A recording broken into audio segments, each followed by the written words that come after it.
नमस्कार दोस्तों, आज हम बात करेंगे कि डायबिटीज शुगर की जो बीमारी होती है, क्या उसमें लीवर का कोई योगदान है या नहीं है। तो पहले अक्सर जो हम अभी तक शुगर के बारे में या डायबिटीज के बारे में जो समझते हैं कि शुगर जो है वो एक पैनक्रियाज की प्रॉब्लम है ना। डायबिटीज का मतलब है कि शुगर हमारे शरीर में बढ़ गई, इंसुलिन का प्रॉब्लम है। पर यहाँ पिक्चर अधूरी है, पूरी पिक्चर का जानना आपको जरूरी है। और ये है कि टाइप 2 डायबिटीज मतलब जो हमें बड़ी उम्र में होती है, मोटापे के कारण होती है, उसमें जो मेजर सेंटर होता है होने का वो है लीवर। तो लीवर जो है एक मेटाबॉलिक पावर हाउस होता है शरीर का, सिर्फ डिटॉक्स का काम नहीं करता है।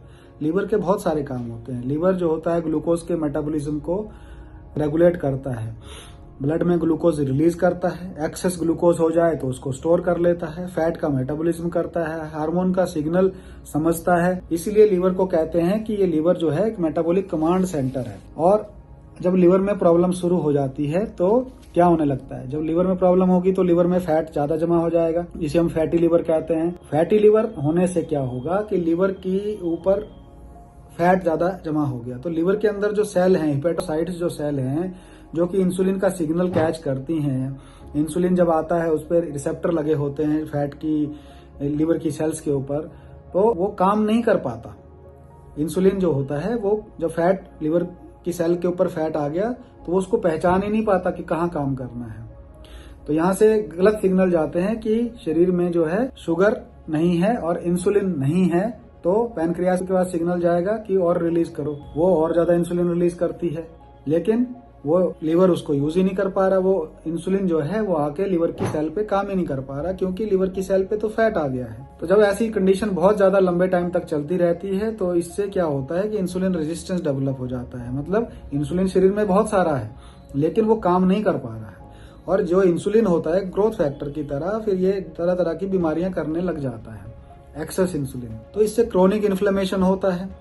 और लीवर जब गलत सिग्नल दे देता है तो लीवर क्या करता है, फिर लीवर बिना जरूरत के भी ग्लूकोज निकाल देगा, और जो ग्लूकोज एक्सेस शरीर के अंदर पड़ा हुआ है उसको अपने अंदर जमा भी नहीं करेगा।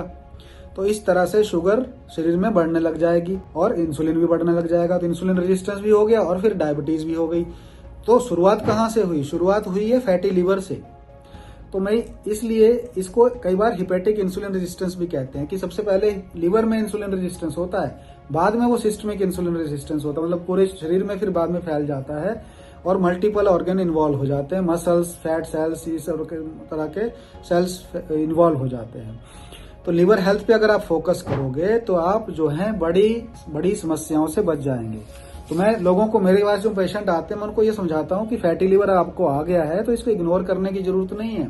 ये आपको सिग्नल दिया है लीवर ने, अभी सुधर जाओ, इसको रिवर्स कर लो, अपना लाइफस्टाइल चेंज कर लो, वजन कम कर लो, और जो जंक खाते हो उसको बंद कर दो, एक्सरसाइज शुरू कर दो, तो आपका ये फैटी लीवर रिवर्स में चला जाएगा। और जो आपको आने वाले 10-15 साल में आप जो बीमारियां होने वाली हैं आप उनसे बच जाओगे। अगर आप ये सब नहीं करोगे तो फैटी लीवर के बाद फिर इंसुलिन रेजिस्टेंस आएगा, इंसुलिन रेजिस्टेंस के बाद शुगर आएगी, और जब फैट बहुत ज्यादा एक्सेस में हो जाएगा लीवर पे तो वो स्पिल आउट होगा तो ब्लड वेसल्स में जाएगा, कोलेस्ट्रॉल बढ़ेगा तो नसों में जाके जमा होगा, हार्ट की बीमारी कराएगा, ब्रेन की बीमारी कराएगा। सारी बीमारियां कहाँ से शुरू हो रही हैं? लीवर के अंदर से।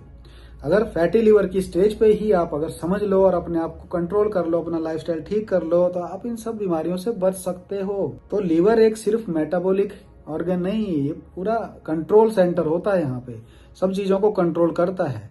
और शुगर डायबिटीज होने के लिए लीवर, पैनक्रियाज, मसल और फैट, ये सारे ऑर्गन मिलके एक ऐसी सिचुएशन बना देते हैं जिसमें डायबिटीज हो जाती है।